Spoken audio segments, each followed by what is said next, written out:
Welcome to the Produce Moms Podcast, where we believe there is a produce mom in all of us. I'm Lori Taylor, founder and CEO of the Produce Moms. For 10 years, I sold fresh produce to over 300 grocery stores in the U.S. And today, my team and I are fully focused on inspiring people to eat more fruits and vegetables. This show is just one of the ways that we hope to inspire you and your family to eat more produce and live a better life. If you like what you're hearing on the podcast, join our community of almost 40,000 in all 50 states and over 30 countries by visiting theproducemoms.com/subscribe. And be sure to subscribe and leave us a review on iTunes. Thanks for being here. Enjoy today's show. Welcome back, everyone. This is the Produce Moms Podcast. My name is Lori Taylor. I am the founder of the Produce Moms. And one of my favorite things to do, you all know this if you listen to this show, one of my absolute favorite things to do is to speak to other founders. There is just such a energy, a spirit. It connects us all. There's enough crazy where you're going to go for it with your idea. And today's guest is that. We are welcoming Dan Riegler. He is the co-founder of KARANA. This is whole plant, all taste, indulgent comfort foods made from whole plants. And with that, Dan, welcome to the show. Thank you, Laura. It's great to be here. Thank you. I am so excited that you're here. Shout out to Morgan who introduced us. Your product is, I'm captivated by it. So tell us a little bit more about your professional background and what led you to KARANA.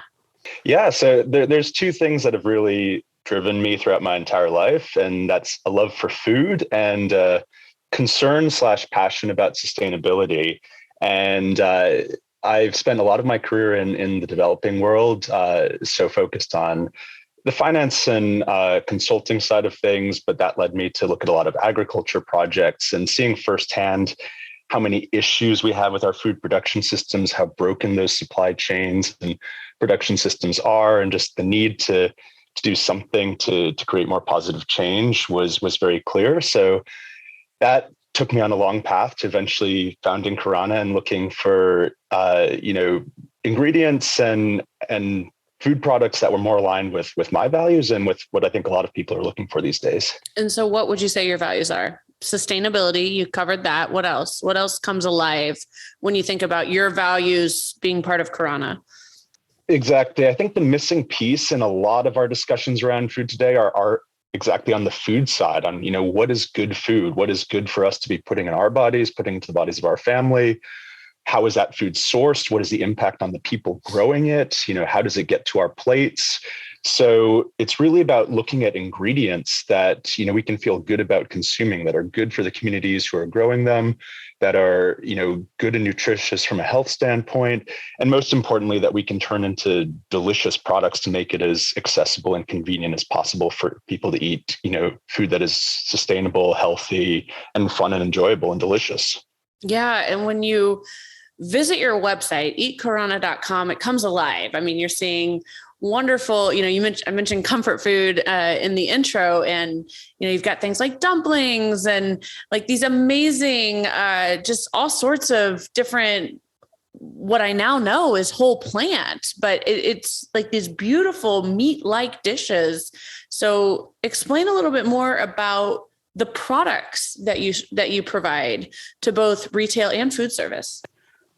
Well, that's really what we want to do is show that you can have it all, that you can eat really well, eat in a way that you feel good about, and still be eating, good ingredients that are at their core whole plant, and exactly what is going into it and where it's coming from. So we focus on, making these ingredients. So we start with using jackfruit as the core ingredient we're focused on right now. We have a lot of things in the future we will be looking at, but jackfruit is a really interesting ingredient that allows us to make plant-based meats and meat alternatives in a way that's a lot cleaner, that's using the entirety of the plant.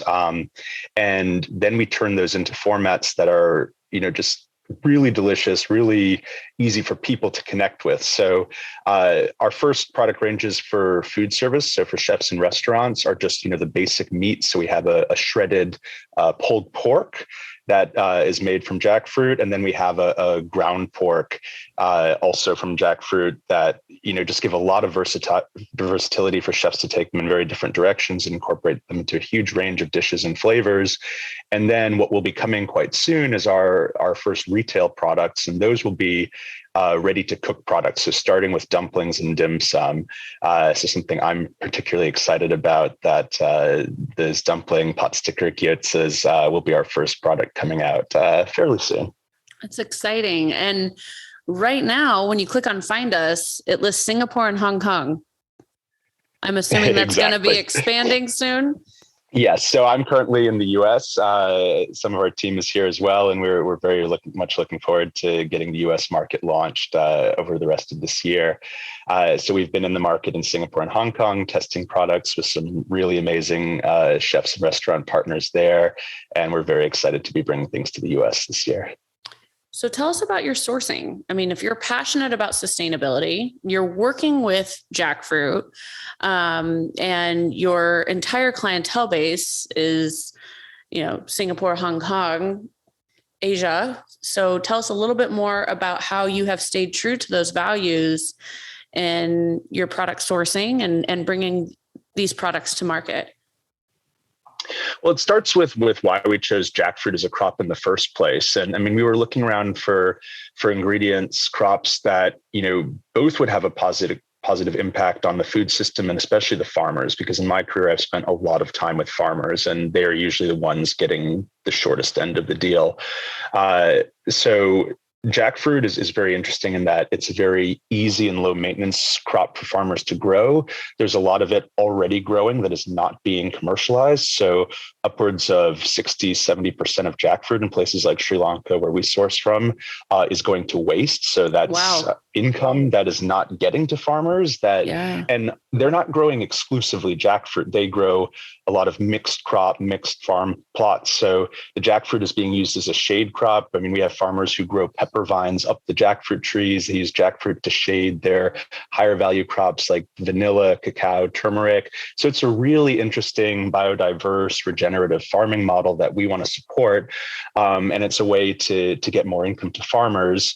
So we spend a lot of time with the farmers who produce our jackfruit. We spend a lot of time looking at our supply chain, looking at how to optimize it, how to make sure that value gets to the farmers, that we're using the ingredients to their best potential. We're maximizing the efficiency and yield.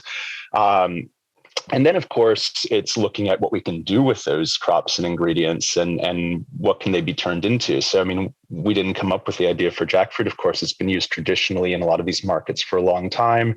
It's been available as a meat substitute, but we wanted to really show the full range of what it could be used for, how closely it can be made to mimic pork, and how much it can go into very familiar dishes that people might not have thought about before. Mm-hmm.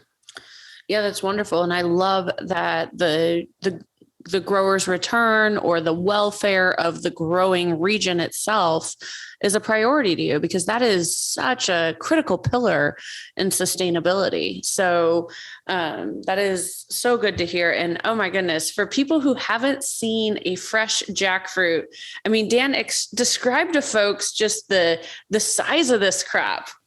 Yeah, well, so jackfruit is the biggest tree-borne fruit in the world. They can grow up to, well over 100 pounds. I mean, you see some of these in the wild and they're just enormous.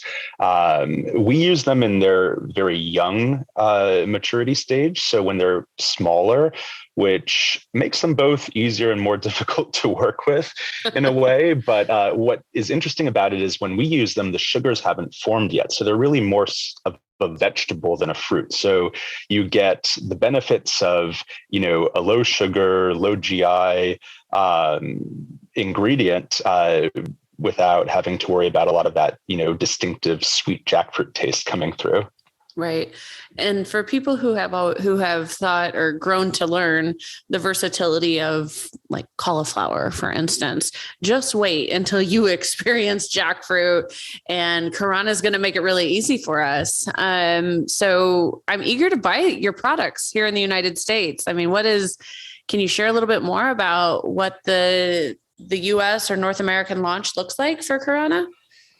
Sure. So we're going to be launching on the West Coast first, and we will be starting, around the Bay Area and Los Angeles, Southern California.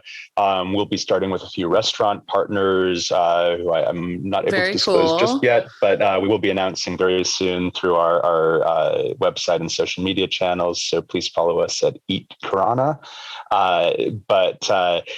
We'll be starting similar to the approach we've taken in Singapore and Hong Kong, working with some really cool chefs, looking at supporting with a lot of events. We want to really engage with the communities where we're launching. And then we will be pushing very quickly to get our products onto retail shelves as well. So hopefully you'll see our dumplings on shelves in not too long. Yeah, that's wonderful. I can't wait. I'm gonna have to go to the Bay Area and seek it out because I'm sure I've got a longer wait time here in the Midwest. But look forward to supporting you the minute I see it at grocery retail. I will be buying it. But so let's talk about anything else that you want our listeners to know about Karana. I mean, you're not everywhere yet. You're scaling up. The two co-founders, you guys are still involved with the day-to-day. So tell us a little bit more about things you want people to know. I mean, you've got a great FAQ section on your website.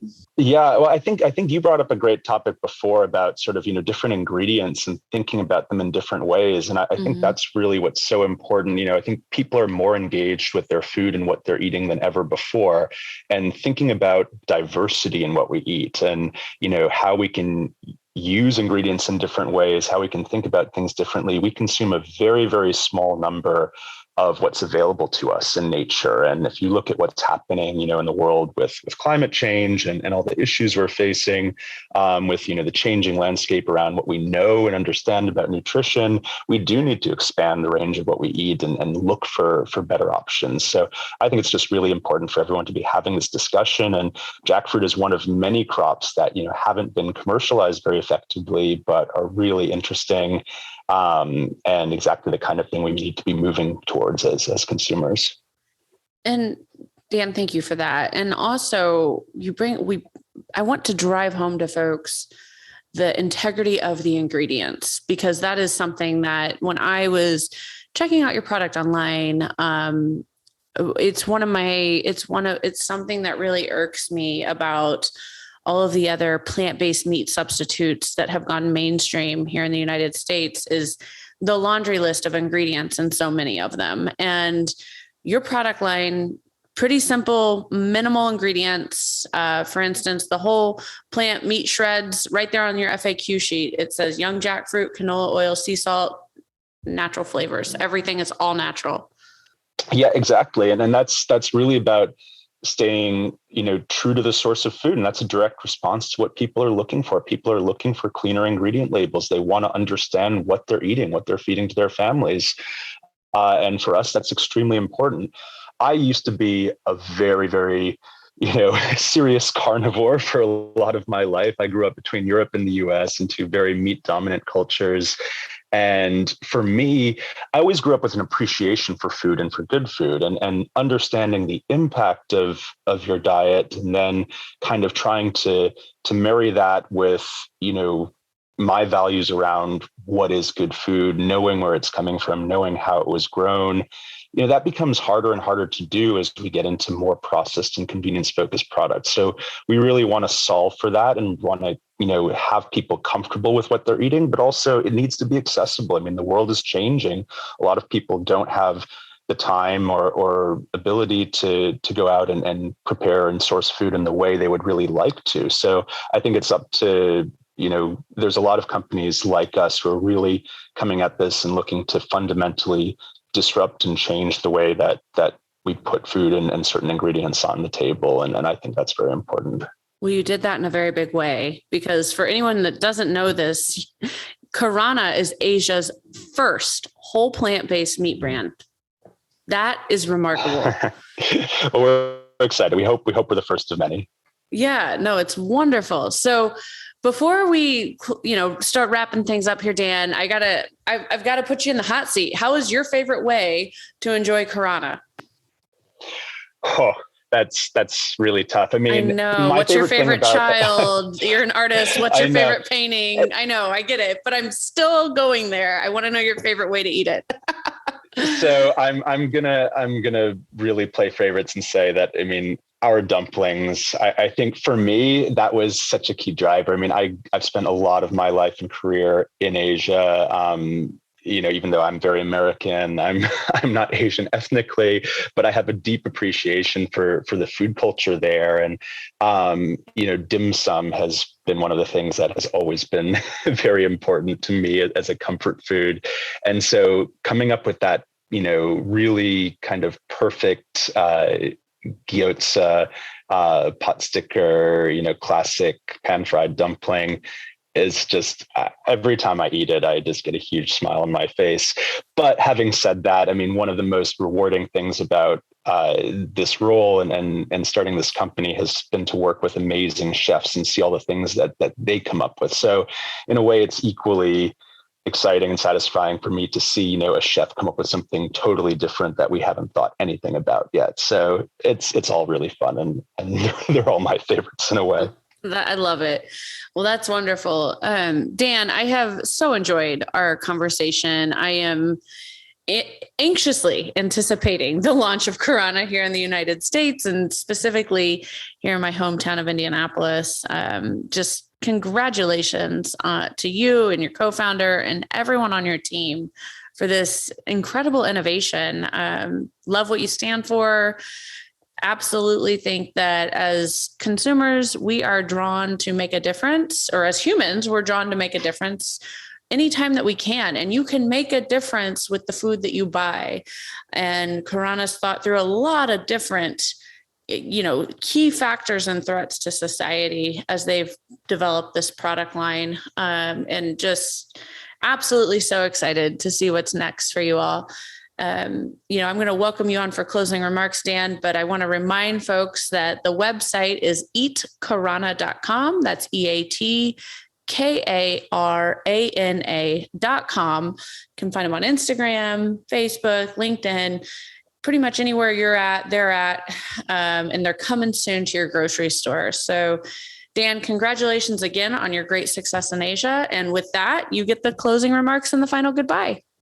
Thank you so much, Lori. It's been really great. And yeah, I think you summed it up perfectly. I mean, the company name KARANA actually comes from two meanings, but one is a Sanskrit and Hindi word, which means to do or doing. And that's really what we're about. It's about taking action. It's about making better choices in our day-to-day lives. I mean, starting with food. Everyone eats, at least once or twice a day. It's one of the easiest, lowest barrier places to start making positive impact on our health, on our environment. And whether that's through KARANA, through other products, through supporting local farms, I would just really encourage people to, think about every meal as an opportunity to make a better choice in your life. So, the more we can all start thinking about that and doing that, the better.